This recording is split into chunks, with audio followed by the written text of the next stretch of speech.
হ্যাঁ, তো প্রায় অলমোস্ট 2 বছর হতে চললো কোনো ভ্লগ দিইনি।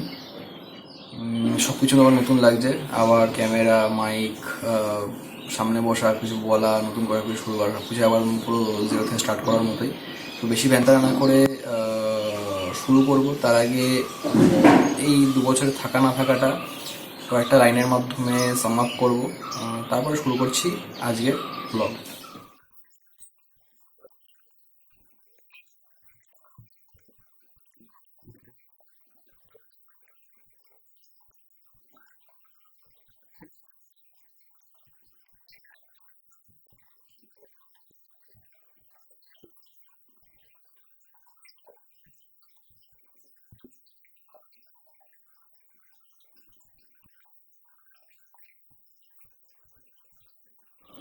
So, hello, vanakkam, came to Swagatam.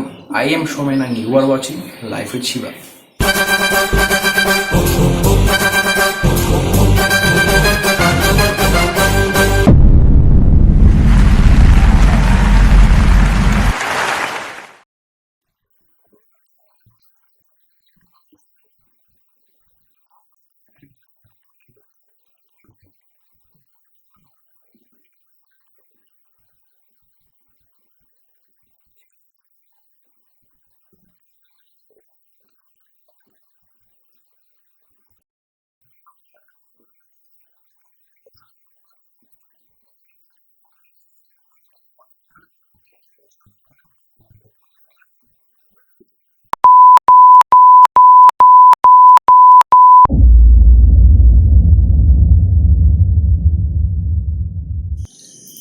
So এখন রাতের 12:15 বাজে।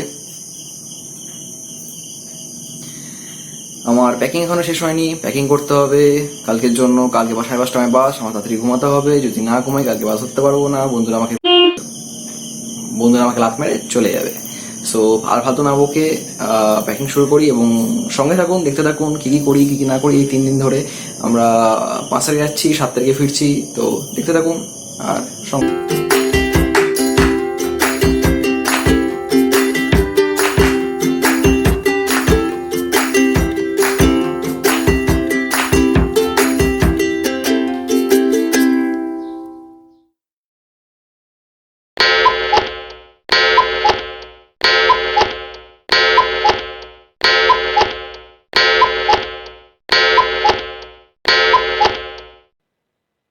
তো সকাল 5:30টায় আমাদের বাস ছাড়ে। বাসটার নাম ছিল মণিকাঞ্চন।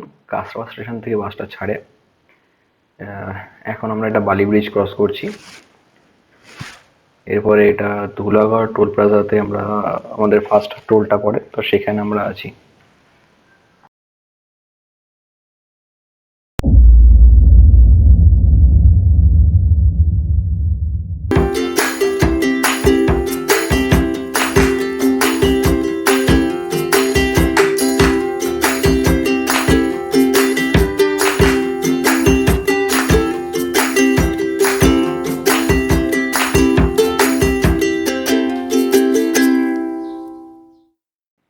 তো দীঘা যাওয়ার পথে রূপনারায়ণ নদীটা পড়ে। তো এই রূপনারায়ণ নদী ক্রস করে আমরা প্রায় এখন দীঘার মধ্যে ঢুকে গেছি, দীঘার বাস স্ট্যান্ডের কাছাকাছি। এরপর আমরা বাস থেকে নামবো দীঘা বাস স্টপে। বাস আমাদের নামায় ওই 12:30 নাগাদ ওল্ড দীঘা বাস স্ট্যান্ডে। তো সেখান থেকে আমরা যাই হচ্ছে গিয়ে নিউ দীঘা বাস স্ট্যান্ডে। তো যাওয়ার মধ্যে অপশন বলতে টোটো, তাই আমরা টোটো করেই শুরু করলাম। हम खिलजियों ने साथ मिलकर एक ख्वाब देखा। अरे 100 ইয়ার্স বলছি এখন এখন আমরা জায়গা আছে হোটেল ফোটেল যাই। তো আমরা এখন চলে এসেছি দীঘাতে। তো দীঘাতে আমাদের ওল্ড দীঘাতে এখন নিউ দীঘায় যাচ্ছি আমরা টোটোয় করে। আমার পাশে হচ্ছে আদিত্য।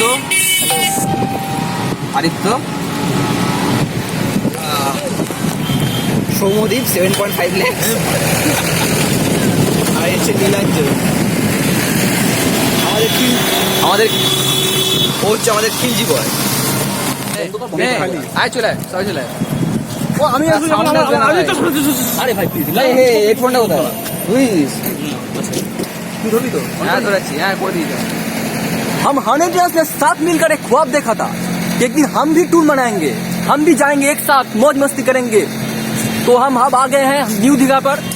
तो हम न्यू दीघा पे मौज मस्ती बहुत करेंगे और believe me that will be memorable one, not only for us but also for you. And how, let's see.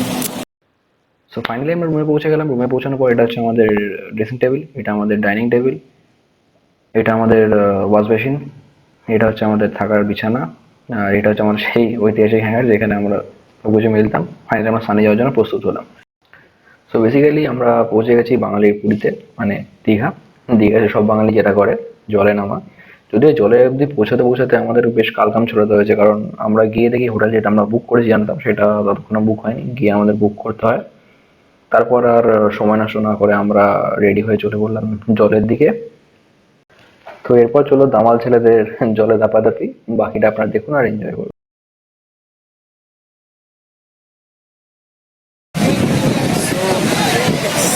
So right now we are at ধর বাংলায় করি। তো আমরা এখন দীঘার ভিতরে চলে এসেছি। এখন আমরা স্নান করবো এবং বাকি সব কিছু এনজয় করবো। আমার কলেজের প্রস্তাব বাকিরা আছে এখানে, এখানে আছে আমাদের সাথে। হ্যালো গাইস, আপনারা জানি না কতটা আসবে আওয়াজ। We are here. বাকিরা এখানে ছবি রাখছে।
এখানটা কি হয়েছিল জানি না, হয়তো ব্লগার লাইফ প্লাস বাঙালির খ্যাচ। একজনকে দেখেছিলাম কাঁধে তুলে পোজ দিচ্ছে, তো সেটা দেখে আমাদেরও ইচ্ছা হলো যে কাঁধে তুলে পোজ দেবো, তাই নিয়ে ফেললাম কৌস্তবকে কাঁধে।